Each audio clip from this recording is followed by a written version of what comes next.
Hey, Pretty Girl Club. Welcome back to the social climbing series, and today I'm going to talk about how divesting and the divestment movement actually helps exoticals to social climb.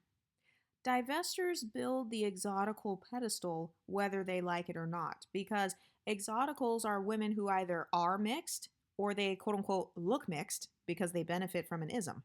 So, the number one reason why they are building our pedestal is because of multiculturalism.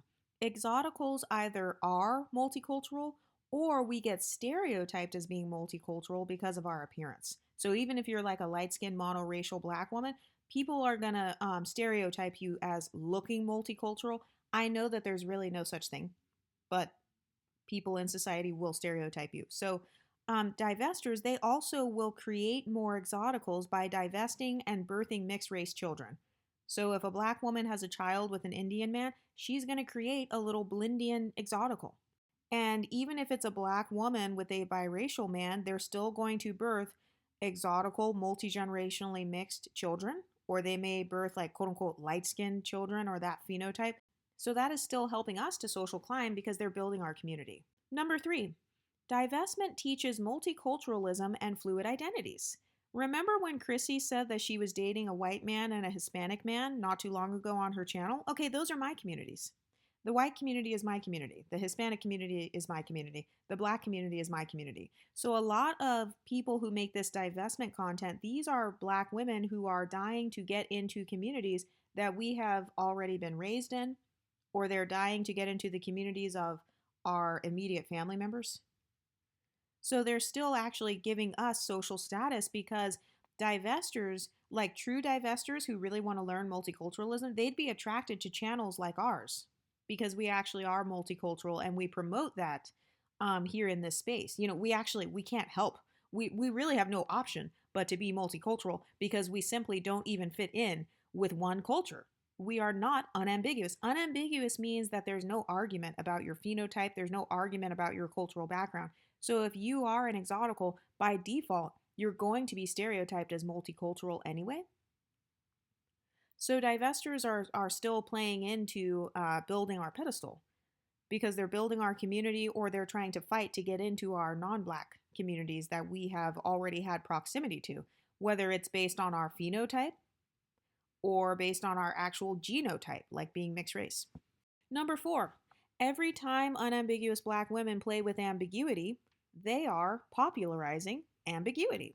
So, for example, Indian hair, Peruvian hair, Malaysian hair, type 3 hair in general, if you were born with type 3 hair, your pedestal is being built by unambiguous black women every single day because they're literally popularizing your beauty. They're popularizing the hair texture that's already on your head.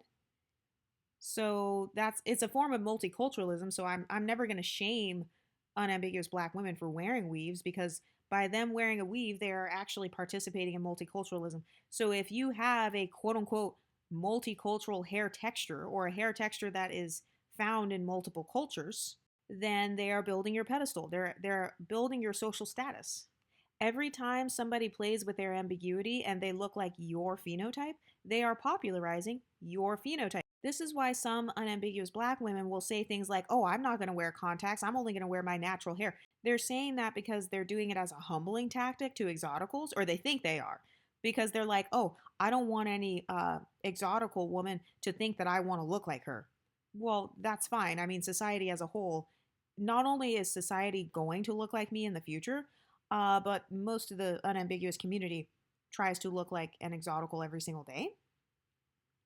So, divesting and multiculturalism in general is by default building the pedestal of exoticals. So, it would be smarter for them to just simply learn from us, but I mean, that's none of my business, whatever.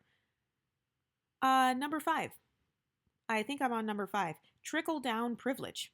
So, a lot of divestors are hoping to get a piece of white privilege by having proximity to whiteness. So, if they can't have proximity to whiteness in their phenotype or their genotype, they will try to have proximity to whiteness in their romantic or sex life. So they're hoping to get a piece of that white privilege. So that's a form of status for them. That's why they'll brag about it online. You'll see women bragging, saying how they attract Hispanic men, or oh, I haven't dated a black man in a long time. They'll be bragging about how many non-black men they attract. Okay, that's still building our pedestal because if you are black, white, and Hispanic, and then you've got a black woman, Chrissy, talking about how she dates white and Hispanic, she is still, by proxy, promoting you because you're multicultural, black, white, Hispanic, or multiracial, black, white, Hispanic. By the way, I wanted to give a shout out to the Exotical Epiphany. She makes a lot of really good videos that inspire my content. If I remember, I will link her video below, but you can be monoracial and multicultural. So let's say you're a light skinned black woman, for example. If you look like Hispanic people or if you look like Indian people, you can bring that up in conversation. I've seen white women do this all the time. Do you know how many Italian women I've come across who have olive skin and dark hair, and they will literally talk about how they look like Mexican people? I mean, obviously, be careful with how you do this. You don't want to come off as like being weird.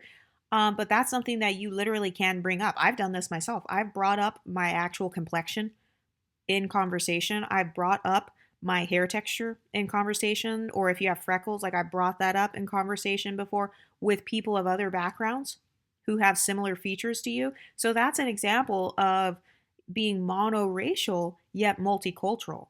So let's say you are a black woman who looks ambiguous, but as far as you know, you're monoracial. You can bring that up in conversation. If you look like how a lot of Ethiopians look, and they bring it up like, oh, I thought you were Ethiopian. You could just say, oh, yeah, a lot of people tell me that. Oh, I think Ethiopians are so pretty. You know, you can start learning about that culture. Whatever culture you have physical proximity to, you can start to learn their beauty routines. You can learn their language. And then when you are in conversation with them, you can say, oh, no, that's not my background, but a lot of people think I look like them. So I decided to just go ahead and learn the language so that if somebody speaks to me in that language, then I can speak back. Depending on how I would wear my hair, like whenever my hair was straight, a lot of people would say that I looked Blasian. And especially being very skinny, like when I was super, super skinny, a lot of people thought that I was like some sort of Filipino mix or something like that. So I actually started learning about Asian beauty stuff. I started wearing my hair straight and wearing it in kind of these Asian hairstyles and stuff because they actually did look really good and really effortless on me. So even if you are monoracial, if there is something in your phenotype that resembles the ethnic groups of other people, you could try using their beauty routines because it may work really well on you. It may look a lot more effortless on you. And then if they bring it up, then you can be like, no, a lot of people say that I look like that. Or, you know, you can use that as a point of bonding with people from that group. I mean, I used to do that all the time with like Pacific Islanders, for example, depending on how I would wear my hair. This is back when I would wear my hair straight, like in an actual silk press. It's very rare for me to wear my hair in a silk press. When I did, a lot of people would they would bring it up in conversation. And so I would play into my ambiguity by using it as a way to bond with people from other cultures. And same thing goes for like your nose or your skin tone or whatever. Don't listen to people who say, oh, they're just fetishizing you. Those people don't know what they're talking about. Like when people say, oh, they're just fetishizing you or you're just a token, they don't understand fetishization or tokenism. First of all, tokenism is actually a sign that you have surpassed all of the other people in your group. Think about Barack Obama. Barack Obama was obviously a token in a lot of spaces, right? But he was very successful. So that's why he was the only person in those spaces. It's because he was the only person that could attain being in those rooms due to his fluid identity. So if you find yourself being a token, that is absolute proof that you have a fluid identity. So don't allow other people to scare you out of being a quote unquote token or being the only black person in a group of like white friends. I know that that's something people used to make fun of me for. They'd be like, oh, all of your friends are white girls. I had never even like looked at people just based on their race. But I've noticed sometimes in the black community, they're so scared of like being the only quote unquote black person or being the only dark skinned person or whatever to the point where they won't hang out with anyone different than them. So don't be afraid of being a token. But divestment, it definitely builds our pedestal. So I will never tell people to stop swirling. Obviously, we wouldn't exist if it weren't for swirling. Obviously, divestment, they have some problematic stuff. Oh, by the way, I shared a content creator on my community page. She is a divested exotical. So if you're divested or if you prefer kind of like non-black men or something like that, be sure to check out, I know Shades of Resilience has content about this stuff, and check out the content creator I put on my community page. I can't remember her name right now, but she's on there if you want to learn about divestment from kind of a non-self-hating perspective. But as a person who's an exotical, you're already naturally divested because you've been kicked out of unambiguous blackness. If you walk into a room full of just unambiguous black people, you don't feel as welcomed as how other women would feel anyway. And so you've actually had no choice but to open your options your entire life, not just in terms of like dating, but in terms of friends, in terms of job opportunities, maybe at work, you never even fit in with like the unambiguous girls at your job and stuff. So divestment, all it does is it opens the floor for the exoticals to come in and really just talk about all of our fluid identity experiences. So divestment, it builds our pedestal because they're birthing more exoticals, or they're trying to learn multiculturalism so that they can become like Nara Smith. They want to become like how you already are, or they want to look like how you look in some cases. So even if you're a monoracial exotical, it doesn't matter because you have phenotypical proximity to people of other ethnic groups. You look like a Pacific Islander. You look like a Filipino person. You look like a Blasian person. You look like someone from the Marshall Islands or a Tongan person or something like that, or an Indian person. So all of these women are just seeking after being in the spaces of other ethnic groups. But as a person who either looks quote unquote exotic or you are racially mixed, you already are forced in and out of multiple different spaces. So you know what it's like to be in the middle. You're not forced into only one community. You are accepted in multiple different communities, or you kind of float in the middle. Like I said, you can float somewhere in the middle and just stand out. So divestors will always build the pedestal of exoticals. And this is why I think it's laughable when some of them make comments about what they think the white community is like or what they think the Hispanic community is like.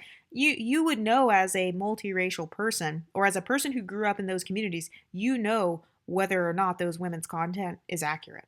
But what do you ladies think? Do you have a fluid identity? Are you a monoracial exotical who has had an easier time flowing in and out of other spaces? I mean, there's proof that monoracial exoticals float in and out of non-black spaces. Just look at Hollywood. Just look at Hollywood. There's a reason why they choose certain phenotypes over others. It's because they flow in and out of multiple ethnic groups. So they've admitted this themselves. Anyway, what do you ladies think? Let me know in the comment section and I'll talk to you next time. Stay pretty, ladies.